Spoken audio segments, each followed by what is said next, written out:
त्रिलोचन जी और उनकी पत्नी दोनों श्री पंडरीनाथ भगवान मंदिर के दहली पर जाकर के बैठ गए। जाकर के ठाकुर जी के आगे हाथ फैला करके कहने लगे, बोले नाथ, हे पंडरीनाथ, आपने हमको संतान नहीं दी, पुत्र नहीं दिया, पुत्री नहीं दी जीवन में। हमने कभी उसकी अपेक्षा नहीं की, हमने कभी आपसे शिकायत नहीं की कि हमको संतान क्यों नहीं दी। पर नाथ, एक सेवक हमारे जीवन में आया, और जब से वो सेवक आया, हमारे यहाँ संतों की सेवा होने लगी, हमारे यहाँ कीर्तन होने लगा, हमारे यहाँ सत्संग होने लगा, हमारे यहाँ खूब आनंद की उमंग होने लगी।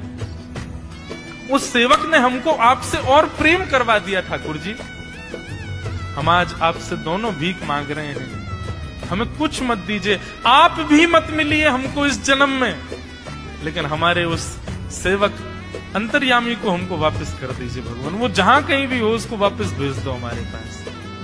ऐसा कहकर के रुदन करने लगे, नेत्रों से आंसू गिरने लगे, चरणों में प्रणाम करके श्री पंडरीनाथ भगवान को रुदन करने लगे त्रिलोचन जी और उनकी पत्नी।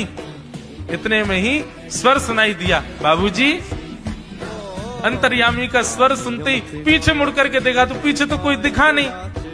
अरे इधर देखिए, पीछे कहां देख रहे हैं? वापस से पंडरीनाथ भगवान की ओर देखा तो श्री पंडरीनाथ भगवान की जगह ही अंतर्यामी बालक खड़ा हुआ है, सामने खड़े होकर के उनको आशीष दे रहा है।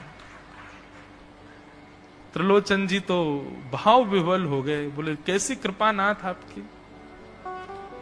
बोले आप ही थे क्या? बोले तो इतनी अच्छी संत सेवा, इतनी अच्छी खीर, इतनी अच्छी पूड़ी, इतनी अच्छी सब्जी, और आपकी जो सेवा, और इतने अच्छे अच्छे सत्संग कीर्तन, ये मेरे अलावा कौन कर सकता है? संतों की सेवा तो मैं ही करता हूं ना। आपने संत सेवा के लिए सेवक मांगा था, इसलिए मैं ही आपके यहां चल करके आ गया। और श्री त्रिलोचन जी पर अद्भुत कृपा करके भगवान ने उनको कृतार्थ किया।